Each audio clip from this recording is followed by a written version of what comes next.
उन्होंने किसी बुरहान वानी या जाकिर मूसा, जिसको हमारे सुरक्षा बलों ने 2 गज ज़मीन के नीचे दफनाया, उनकी सपोर्ट में नहीं लिखा। फिर भी कश्मीर में आप देखते हो, आपके चैनल के माध्यम से अभी भी कितने लोग कश्मीर से ऐसे कमेंट कर रहे होंगे, उन पे कोई संज्ञान नहीं लिया जाता। और ऊपर से ये भद्रवाह में जो कल हुआ है वो बहुत ही निंदनीय है। हमारे हिंदू लोगों को वहाँ पे प्रताड़ित किया जा रहा है, तंग किया जा रहा है। हम भारत रक्षा मंच के जो लोग हैं, ये आपके माध्यमों से वहाँ के लोगों को आश्वस्त करना चाहते हैं, आप कोई भी ऐसा कार्य ना करें जो कि हमारे संविधान के विरोध हो में इसलिए हमने जो कुछ कहा, क्या उसके खिलाफ कार्रवाई होनी चाहिए या नहीं? देखिए, जो उसने कहा और उन्होंने कहा है कि अगर मैं ये बोलूं, आप अगर उनका ध्यान से सुने तो उन्होंने बोला अगर मैं ये चीज़ें बोलूं, ठीक है, उससे उनकी भावना आहत हुई है। अब कंप्लेंट कीजिए, न्यायालय है, न्यायालय में जाइए। अब ये कौन होते हैं आप कहने वाले, सरतान से जुदा हम ये कर देंगे वो कर देंगे? तो इनमें और उग्रवादियों में क्या अंतर रह गया? क्या ये हेट स्पीच में नहीं आता? पाकिस्तान के अंदर जो है वो मंदिर तोड़े जाते हैं, जो हिंदुओं को मारा जाता है, उस पर कोई बात करते हुए नजर नहीं आता, उसको लेकर आप? भाई साहब, यही विडंबना है, यही इनकी दोहरी मानसिकता का हमें अफसोस होता है। अब देखिए, पाकिस्तान में होता है, अफगानिस्तान में हमारे सिख भाइयों को वहाँ से मार के भगाया जाता है। पाकिस्तान में आप देखिए सिख बहन बेटियों के साथ क्या अत्याचार हो रहा है। चाइना में उइगर मुसलमान, वो वहाँ पे नमाज तक नहीं पढ़ सकते, वहाँ पे इनके मुंह से उफ तक नहीं निकलता। ये फिलिस्तीन तक के नारे लगा लेते हैं यहाँ पे, ये फिलिस्तीन इजराइल के खिलाफ जो है ये सब कुछ यहाँ कर लेते हैं, पर उनके खिलाफ इनका मुंह नहीं खुलता। क्यों नहीं खुलता? अगर इनके लिए मुसलमानों के प्रति इतना ही दर्द है तो सबके लिए दर्द एक समान होना चाहिए। ये पिक एंड चूज वाली जो पॉलिसी है, ये जो है ये काबिल बर्दाश्त नहीं है। कब तक हमारी पेशेंस लेवल का इम्तिहान लोगा यार?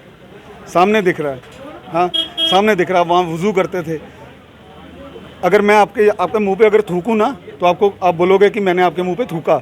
वो तो सरेआम 450 साल से हमारे भगवान के ऊपर थूकते आए हैं, हाथ पाँव धोते रहे। आपने देखा होगा एक social activist, so called social activist.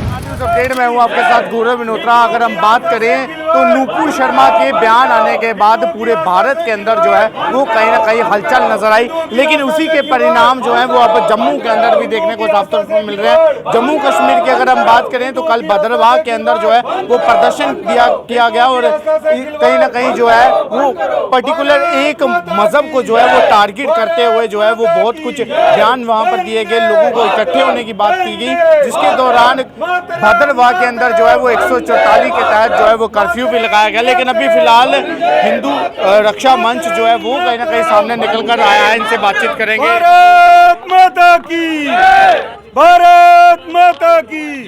बताइए आज का प्रदर्शन किसको लेकर? भाई साहब, आज का जो हमारा प्रदर्शन है ये उन शरारती तत्वों के खिलाफ है जो मंदिरों में आए दिन जो है वो तोड़फोड़ कर रहे हैं। उनकी मंशा ये है कि जम्मू जो हमारा जम्मू प्रोविंस है, यहाँ पे जो है माहौल जो है वो ख़राब हो, किसी न किसी बहाने लोगों की जो भावनाएं जो हैं बार बार आहत करने का प्रयास किया जा रहा है। शेदड़ा में मंदिर तोड़ा जाता है। सबसे हम कहते हैं कि लाखों करोड़ों लोगों की आस्था भगवान वासुकी नाग जी में है, वो हमारे हम क्या बोले नाग देवताओं में सर्वोपरि हैं। इतना बड़ा दुस्साहस, और उसके बाद जो है उनके द्वारा जो कल एक तकरीरें दी जाती हैं, एक जहरीली तकरीरें, और जिसमें हमारे जम्मू के लोगों के खिलाफ जो है उन्होंने जहर जो उगला। तो मैं आपके चैनल्स के माध्यम से मांग करूंगा कि देखिए, उन्होंने किसी बुरहान वानी या जाकिर मूसा, जिसको हमारे सुरक्षा बलों ने 2 गज ज़मीन के नीचे दफनाया, उनकी सपोर्ट में नहीं लिखा। फिर भी कश्मीर में आप देखते हो, आपके चैनल के माध्यम से अभी भी कितने लोग कश्मीर से ऐसे कमेंट कर रहे होंगे, उन पे कोई संज्ञान नहीं लिया जाता। और ऊपर से ये भद्रवाह में जो कल हुआ है वो बहुत ही निंदनीय है। हमारे हिंदू लोगों को वहाँ पे प्रताड़ित किया जा रहा है, तंग किया जा रहा है। हम भारत रक्षा मंच के जो लोग हैं, ये आपके माध्यमों से वहाँ के लोगों को आश्वस्त करना चाहते हैं, आप कोई भी ऐसा कार्य ना करें जो कि हमारे संविधान के विरोधी हो, जो कि कानून के विरोधी हो। हम शांति प्रिय समाज के सहिष्णु लोग हैं, जो हमें एलजी प्रशासन पे पूरा भरोसा है। वो अपना कार्य, सुरक्षा बल, हमारे वहाँ के जो डीसी, जो भी हमारे अधिकारी हैं, वो अपना कार्य जो है वो बड़ी कुशलता से वहाँ करेंगे। उनके उकसावे में, क्योंकि वो बार बार उकसाने की कोशिश कर रहे हैं, हर बार वो किसी न किसी बहाने से हिंदू समाज को उकसाने की कोशिश करते हैं, बट वो उनके उकसावे में ना आए, अपना धैर्य बनाए रखें। हमने 70 साल भी बड़ा धैर्य रखा। अब 370 टूटने के बाद हमें एक और उम्मीद जगी है। पर ये लोग, इनसे वो बर्दाश्त नहीं हो रहा। ये किसी ना किसी बहाने से जम्मू कश्मीर का जो माहौल आप देख रहे होंगे कि कश्मीर में टूरिस्ट जो है आए दिन बढ़ रहा है, माना कि टारगेट किलिंग हो रही है, ये उनका नया मॉडस ऑफ ऑपरेंडी है। बट हम जम्मू के लोग हैं, हम सड़कों पे नहीं आना चाहते। आगे ही हमारी प्रदेश सरकार जो है इस समय बहुत टेंस माहौल से गुजर रही है और हम कोई ऐसा कृत्य नहीं करना चाहते जिससे प्रदेश सरकार की और टेंशन बढ़े। इसलिए आपके चैनलों के माध्यम से हम ये मांग करेंगे कि धैर्य बनाए रखें। सुरक्षा एजेंसियां और एलजी प्रशासन अपना काम कर रहा है। लगातार एक के बाद एक तस्वीर निकलकर सामने आ रही है। इस पर रोकथाम के लिए क्या कर्फ्यू सिर्फ काफी है? क्योंकि कर्फ्यू के बाद 2 दिन का कर्फ्यू होगा, 3 दिन का होगा, उसके बाद फिर उस तरह की तस्वीरें सामने आ सकती है। क्या लगता नहीं? देखिए मैडम, कर्फ्यू जो है ये मेन स्टार्टिंग प्रायोरिटी में ऐसा होता है कि जब माहौल आपे से बाहर हो जाए और जिस प्रकार की वहाँ से तकरीरें हो रही हैं, तो आप क्या उम्मीद रखेंगी वहाँ से कि लोग भाईचारा बना के रखेंगे? ये आप देख रही हैं ना, चारा को अंडरलाइन किया हुआ हमने, ये हम हैं, हिंदू हैं। ये हमने हमेशा भाईचारे की बात की और हमें ये हमेशा चारा समझा गया। फिर भी प्रशासन ने जो कर्फ्यू लगाया हम उसका वेलकम भी करेंगे। क्यों? क्योंकि जो उनकी मंशा थी कि सिचुएशन ख़राब हो, हालात ख़राब हो, उससे रोकने के लिए कर्फ्यू से अच्छा कोई विकल्प नहीं था। इसलिए जो प्रशासन ने किया हम उसका स्वागत करते हैं। पाकिस्तान के अंदर जो है वो मंदिर तोड़े जाते हैं, जो हिंदुओं को मारा जाता है, उस पर कोई बात करते हुए नजर नहीं आता। उसको लेकर आप भाई साहब, यही विडंबना है, यही इनकी दोहरी मानसिकता का हमें अफसोस होता है। अब देखिए, पाकिस्तान में होता है, अफगानिस्तान में हमारे सिख भाइयों को वहाँ से मार के भगाया जाता है। पाकिस्तान में आप देखिए सिख बहन बेटियों के साथ क्या अत्याचार हो रहा है। चाइना में उइगर मुसलमान, वो वहाँ पे नमाज तक नहीं पढ़ सकते, वहाँ पे इनके मुंह से उफ तक नहीं निकलता। ये फिलिस्तीन तक के नारे लगा लेते हैं यहाँ पे, ये फिलिस्तीन इसराइल के खिलाफ जो है ये सब कुछ यहाँ कर लेते हैं, पर उनके खिलाफ इनका मुंह नहीं खुलता। क्यों नहीं खुलता? अगर इनके लिए मुसलमानों के प्रति इतना ही दर्द है तो सबके लिए दर्द एक समान होना चाहिए। ये पिक एंड चूज वाली जो पॉलिसी है ये जो है ये काबिल बर्दाश्त नहीं है। तस्वीरें अभी निकलकर सामने आ रही है, क्या लगता है अगर देखिए मैडम, ये चारा ही है जिसने भाई के साथ अभी तक संबंध बना के रखे हैं। इन्होंने तो कोई कसर नहीं छोड़ी। हम आज भी देखिए, एक उम्मीद होती है, एक उम्मीद के सहारे हम आगे भी उम्मीद यही करेंगे कि इनके जो बुद्धिजीवी सो कॉल्ड इनके इंटेलेक्चुअल्स हैं, जो हर बार इनके ऐसे कृत्यों पे मौन हो जाते हैं। सबसे बड़ा दुख ये होता है कि इनके पढ़े लिखे स्कॉलर्स, इनके पीएचडी, इनके बड़े बड़े जो मैं कहता हूँ बुद्धिजीवी हैं, वो इनके ऐसे कृत्यों का पब्लिक डोमेन में आके खंडन क्यों नहीं करते? और हमें कहीं ना कहीं ये प्रतीत होता है ये लोग जो है मौन रूप से उनका समर्थन करते हैं। ये हमारा असेसमेंट है। ऐसा हम इसलिए कह रहे हैं क्योंकि ये बोलते ही नहीं उनके खिलाफ।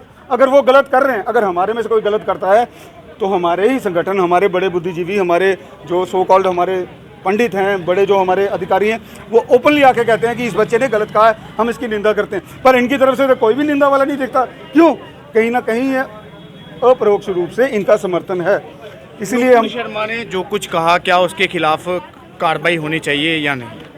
देखिए, जो उसने कहा और उन्होंने कहा है कि अगर मैं ये बोलूं, आप अगर उनका ध्यान से सुने तो उन्होंने बोला अगर मैं ये चीज़ें बोलूं, ठीक है, उससे उनकी भावना आहत हुई है। आप कंप्लेंट कीजिए, न्यायालय है, न्यायालय में जाइए। अब ये कौन होते हैं आप कहने वाले, सरतान से जुदा हम ये कर देंगे वो कर देंगे? तो इनमें और उग्रवादियों में क्या अंतर रह गया? क्या ये हेट स्पीच में नहीं आता? क्या ये अच्छा, आप हमारे देवी देवताओं की मूर्तियाँ तोड़े और हमसे उम्मीद करें हम भाईचारे की? उनके मुँह से, जब आपने वो डिबेट में देखा होगा, उन्होंने हमारे भगवान शिव पे कितने अपशब्द के। यार, एक पेशेंस लेवल होता है, वो जब यहाँ पे आ जाता है, ठीक है, उनसे गलती हुई है, जो गलती हुई है बीजेपी ने उनको सज़ा दी, उनको पार्टी से निष्कासित किया। अब वो न्यायालय में जाएं, दूध का दूध पानी का पानी वहाँ हो जाएगा। बट आप ये पब्लिकली आके आप ऐसे ही बोल रहे हैं। उनका छोटे छोटे बच्चे, आपने कानपुर में देखा, छोटे छोटे बच्चों से ये पथराव करवा रहे हैं, आगजनी करवा रहे हैं। क्यों? क्योंकि वो जुवेनाइल हैं, वो जल्दी छूट जाएंगे। मैं कह रहा हूँ नीचे से लेकर ऊपर तक इनकी मानसिकता जो है ना, ये देश विरोधी है। और बड़ा दुख है जो उनके बुद्धिजीवी हैं वो इनके समर्थन में रहते हैं, वो मौन हो जाते हैं। हम चाहते हैं कि वो लोग आएँ, आगे आएँ, इन लोगों का कंडेम करें। जो शुक्रवार को, जैसे आज जुम्मा है, आज की जुम्मे की तकरीर में ये होना चाहिए, इनके बड़े मौलवी उलेमाओं को आके ऐसे लोगों का खंडन करना चाहिए। बट मुझे बड़ा अफसोस है कि ऐसा होने वाला नहीं है। महादेव के ऊपर जो है वो टिप्पणियां करते हैं लोग। आमिर चौधरी की अगर हम बात करें, कश्मीर घाटी से हैं, वो एक फाउंटेन को कहते हैं कि क्या ये भी तो शिवलिंग नहीं है? कहीं इससे आहत नहीं पहुंचती हिंदुओं के तरफ? यार, कब तक हमारी पेशेंस लेवल का इम्तिहान लोगे यार? सामने दिख रहा है, हाँ सामने दिख रहा है, वहाँ वुज़ू करते थे। अगर मैं आपके मुंह पे अगर थूकूं ना, तो आप बोलोगे कि मैंने आपके मुंह पे थूका। वो तो सरेआम 450 साल से हमारे भगवान के ऊपर थूकते आए हैं, हाथ पाँव धोते रहे। आपने देखा होगा एक social activist, so called social activist, इस पर भी मैंने एक चीज़ बोली थी कि सोशल एक्टिविस्ट वो लोग होते हैं जो जिस देश में रहते हैं उस देश के सोशल कॉज के लिए काम करें। अगर हम एक सोशल एक्टिविस्ट हैं, हम भारत के हित की बात करें, हम अपने प्रदेश की हित की बात करें, हम अपने वार्ड की, अपने एरिया मोहल्ले की बात करें। अगर मैं बात करूं मैं पाकिस्तान की, अगर मैं बात करूं अफ़गानिस्तान की, तो मैं काहे का सोशल एक्टिविस्ट पे? ये ऐसे लोग सोशल एक्टिविस्ट नहीं होते, ये इक्वलेंट टू उग्रवादी हैं। ये कहीं ना कहीं सारा जो माहौल है, जो परिदृश्य है, ऐसे लोगों की वजह से ख़राब होता है। इन लोगों के ऊपर पीएसए के तहत कार्रवाई होनी चाहिए। बहुत बहुत शुक्रिया। और अगर हम बात करें तो भारतीय रक्षक मंच द्वारा जो है वो यहाँ पर प्रदर्शन किया जा रहा था और साफ तौर पर यही गुहार लगाई गई है कि जो लोग भी किसी भी मज़हब के खिलाफ जो है वो बोलते हुए नजर आते हैं, इन लोगों के खिलाफ कार्रवाई जो है वो ज़रूर होनी चाहिए और इन लोगों के खिलाफ एफआईआर जो है वो ज़रूर दर्ज होनी चाहिए। और बिल्कुल ऐसा ही होना चाहिए ताकि कोई भी व्यक्ति जो है वो किसी के भी धर्म के खिलाफ बोलने की ज़रूरत जो है वो ना करे कभी भी। आप लोग भी अपनी प्रतिक्रिया जो है वो इस सबको लेकर अपनी कमेंट बॉक्स में ज़रूर रखिएगा, क्योंकि जब से नूपुर शर्मा के बयान निकल कर सामने आए हैं काफ़ी ज़्यादा ठेस पहुंची है, क्योंकि नबी के खिलाफ इस तरह के बयान जो है वो नहीं देने चाहिए थे। हम भी इसकी निंदा करते हैं, लेकिन अब जो धमकियां जो हैं वो भद्रवाह से कल जिस प्रकार से निकल कर सामने आई, उसके बाद महादेव जी के मंदिरों के साथ छेड़छाड़ हुई। भद्रवाह में बासुकी नाथ जी के मंदिर की अगर हम बात करें वहाँ पर तोड़फोड़ की गई। पाकिस्तान के अंदर अगर हम बात करें तो वहाँ पर देवी देवताओं की मूर्तियों को खंडित किया गया, हिंदुओं के ऊपर अत्याचार किया गया। कब तक आखिरकार जो है वो भारत के लोग इन सब चीज़ों को जो है वो सहते रहेंगे? आखिरकार कब भाईचारे का गुलदस्ता जो है वो एक बार फिर से हिंदुस्तान के अंदर खिलता हुआ नजर आएगा? आप लोग अपनी प्रतिक्रिया जो है वो कमेंट बॉक्स में ज़रूर रखिएगा। अब देखते रहिए चुनाव न्यूज़ अपडेट दीपक मनास के साथ। हर हर महादेव, जय हिंद।